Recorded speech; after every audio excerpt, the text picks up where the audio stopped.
Ya, jadi di video ini saya akan mempresentasikan tentang smartphone price prediction using decision tree algorithm. Eh, Kali ini saya akan mengenalkan nama-nama yang ada di kelompok saya, yaitu Faris Zulfikar dengan NIM A11 2021 13554. Ada Asmi Irsyad Anas A11 2024 15965. Ada Arya Hafiz Amrullah dengan NIM A11 2024 15871. Ada Maulana Arbianta Arya Basundara dengan NIM A11 2024 15973. Ada Rizky Cahya Ramadan dengan NIM A11 2024 15854. Di sini saya akan menjelaskan latar belakangnya terlebih dahulu. Industri smartphone berkembang sangat pesat di Indonesia. Banyaknya pilihan produk dari berbagai merek membuat konsumen sering kesulitan membentuk apakah harga smartphone sudah sesuai dengan spesifik yang ditawarkan. Harga smartphone dipengaruhi oleh beberapa faktor seperti RAM, ROM, ukuran layar, kualitas kamera, kapasitas baterai, dan rating pengguna. Ketimpang informasi antara pengguna dan pembeli dapat menyebabkan konsumen membeli smartphone dengan harga yang tidak sesuai. Machine learning menjadi solusi untuk membantu prediksi harga smartphone secara objektif, akurat, dan transparan. Rumusan masalah: bagaimana membangun model decision tree yang mampu memprediksi harga smartphone secara akurat berdasarkan spesifikasi teknisinya. Fitur spesifikasi apa yang paling berpengaruh terhadap penentuan harga smartphone. Seberapa baik performa model decision tree dibandingkan metode baseline dalam memprediksi harga smartphone. Selanjutnya bakal dilanjutkan oleh teman saya, Rizky Cahya Ramadan. Oke, selanjutnya kita akan membahas tentang tujuan penelitian.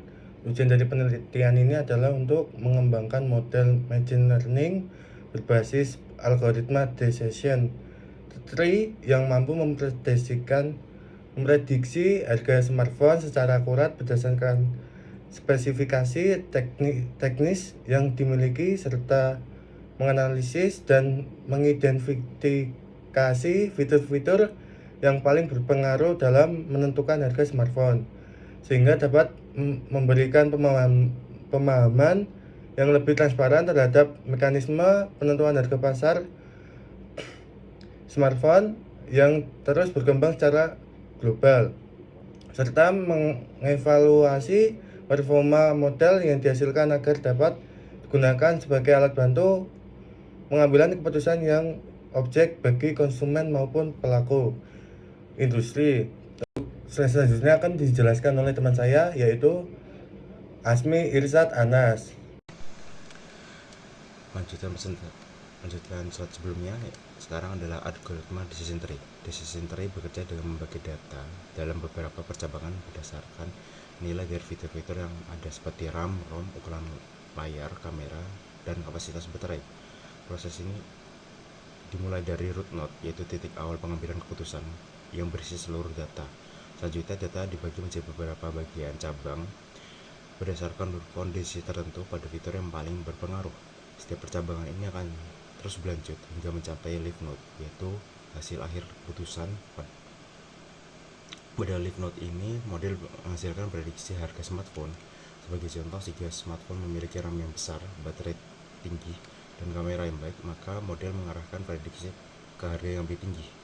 Sebaliknya, jika spesifikasi lebih rendah, maka hasil prediksi juga akan lebih rendah. Dengan visualisasi ini kita dapat melihat jelas bagaimana fitur berkontribusi dalam penentuan harga smartphone. Nah, untuk metode penelitian yang digunakan dalam proyek kali ini terdiri dari beberapa tahapan utama. Nah, tahapan pertama adalah data understanding, yaitu memahami karakteristik dataset yang digunakan, termasuk jenis fitur dan hubungan antar variabel. Kemudian tahap kedua ada data pre-processing, yang meliputi proses pembersihan data seperti menangani missing value, mengatasi outlier, serta melakukan normalisasi dan encoding data agar siap digunakan dalam proses modeling. Tahap ketiga adalah pembagian data menjadi data training dan data testing, dan perbandingan 80 dibanding 20, di mana data training digunakan untuk melatih model dan data testing digunakan untuk menguji performa model. Tahap keempat adalah pembangunan model menggunakan algoritma decision tree regressor untuk memprediksi harga smartphone berdasarkan fitur yang tersedia.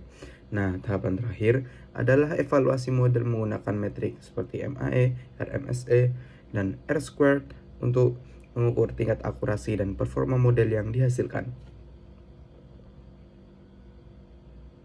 Nah, tahap preprocessing.